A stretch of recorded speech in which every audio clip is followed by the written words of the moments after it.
பழகுது. என்ன மச்சான் அப்படி சொல்ற? நண்பங்கிற உறவு நான் இருக்க மச்சான். யாரு நீ தானே?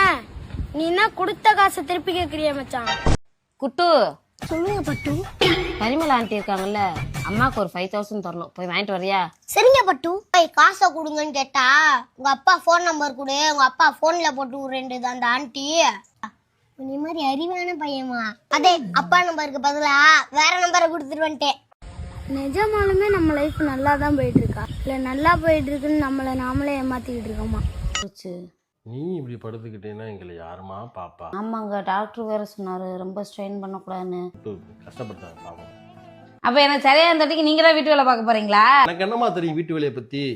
எனக்கே ஒன்றும் தெரியாது. ஆமா, உன் தங்கச்சி சும்மா தான் இருப்பா வீட்டுல, அவளை வேணா கொஞ்சம் வர சொல்ல. ஒன்னு சொல்ற நல்லா கேட்டுக்கங்க, சிலத லூசுல விட்டுறணும், சிலத லூசுன்னு விட்டுறணும். அப்பதான் நமக்கு நல்லது.